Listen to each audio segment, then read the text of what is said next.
Hey there and welcome or welcome back to my YouTube channel. If you haven't been here before, my name is Emma and I am a romance writer from the UK.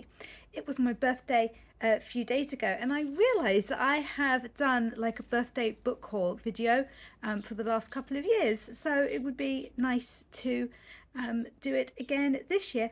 So this year, it's important that you realise that this is a very, very controlled birthday book haul. So I realised that I've actually got some books that were bought for me for Christmas, which I haven't read yet. So I kind of didn't want to add like loads and loads more books into into the pile. So, very, very controlled, very, very few books. So the first one is this one, The Statistical Probability of Love at First Sight. I watched the Netflix film randomly a couple of months ago and saw that it was based on a book and looked it up, and this was ridiculously cheap. So I kind of dropped a subtle hint that I'd like it.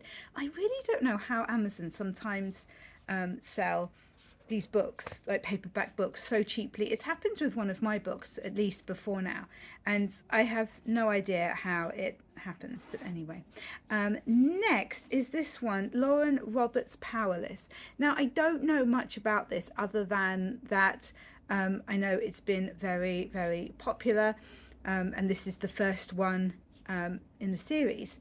And I read the back and I thought it would be quite cool, and I really like a fantasy romance. I don't know what I feel like about the bottom of the pages like that. Oh, I see. It's because, let me see. Of course, I can't find you one now.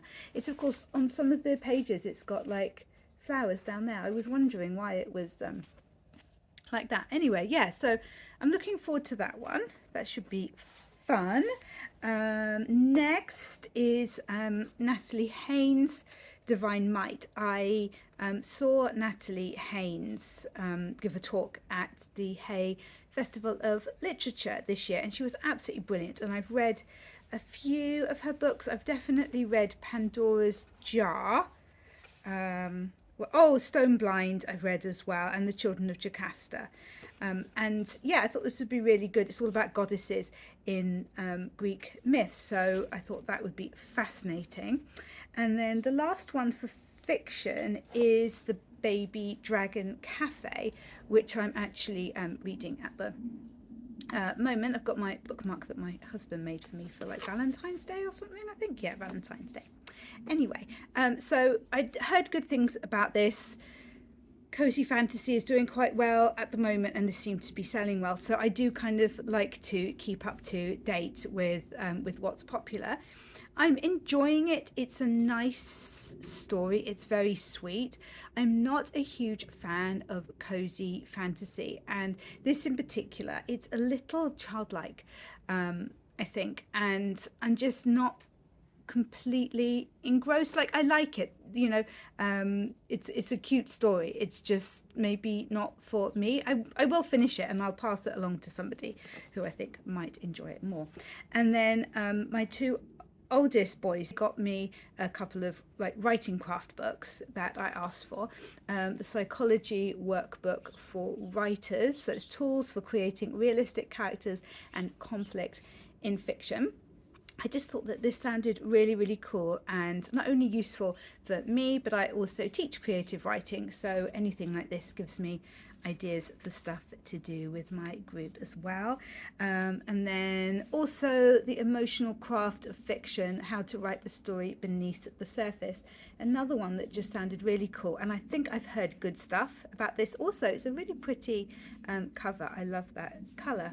So yeah, so the only one I've started so far is The Baby Dragon Cafe, but that's because I'd recently picked up some books from the library, although I'm not supposed to be borrowing books from the library technically either. And I I just started this like on my birthday morning, I think. Page Toon, What If I Never Get Over You. She writes the most fantastic romances, really like lots of angst in there, and she's very good at writing chemistry between her characters. I enjoyed this. It wasn't my favourite book by her, and the hero did something at the end which just made me actually want to scream with frustration. I was like, why would you do that? But I did really enjoy it. Yeah, so that's my birthday book haul.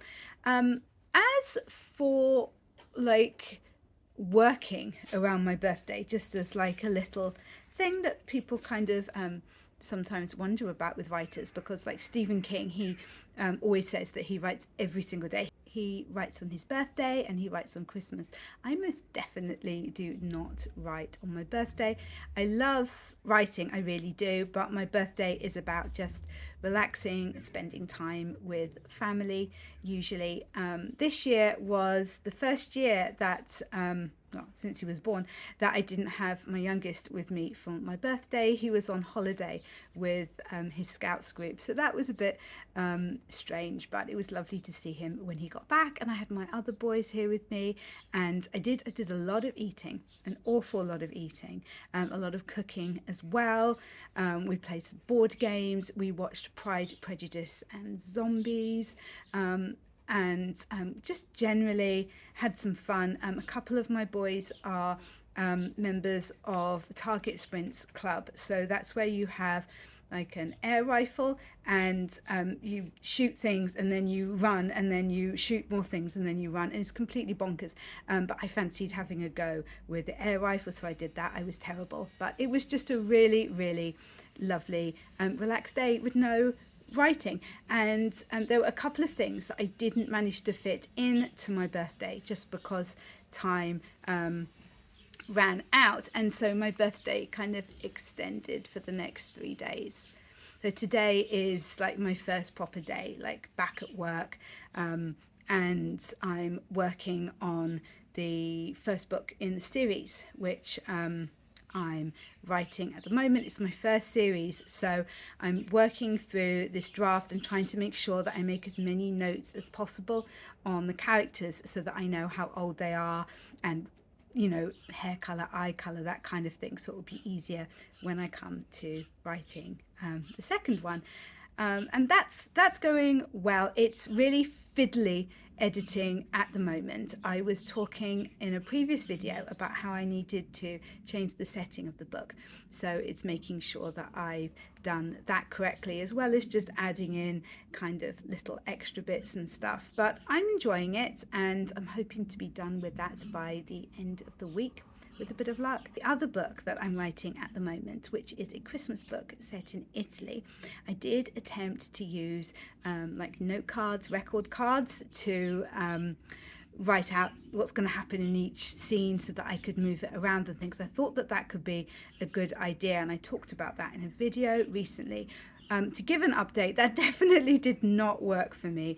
Basically, I did a little bit. I kind of got bored with it, figured I'd come back to it, but they were loose cards, so they kept on getting mixed up as well, and I didn't want to number them because scenes might need to be moved around, so I thought that kind of defeated the purpose. I did put the date that things are happening, but there were several scenes set on the same day because it's a relatively short timeline, so that didn't really help. And then I lost them completely because they got mixed up with a load of note cards from my sons, because they have them for revising for exams and things like that. So I found them, put them back into order again, and yeah, it definitely did not work. It was a cool idea. Maybe it would work better if I'd bought ones that were like a different color, somebody suggested, so that they wouldn't get mixed up with ones from my boys. I know that you can get ones that with like a spiral thing that you put them on so that then they don't get lost. There's various ways that I could have done it better, but I think this has probably shown that it's not the method for me. But it was fun to try. I don't think I didn't waste any time or anything doing it. What I did was actually kind of useful in that it did help me to plan out at least what was going to happen in the next few chapters. I just didn't get any further than that with it. Yeah, and then I just it was fiddly, I think, is probably what it was. Yeah, just didn't work. But anyway, so there we go. That is a little birthday book haul and a little update on what is going on with my writing. Yeah, so I'm going to get going because I do actually need to get back to my manuscript now because, like I said, I took a few days off. We've also got friends coming at the weekend, so I'm not going to be working then. So I definitely, if I want to finish it by the end of this week, I need to get back to it. But please give this video a thumbs up if you've enjoyed it, and subscribe if you're not already, because we have a lot of fun on this channel, and I will catch you in the next one.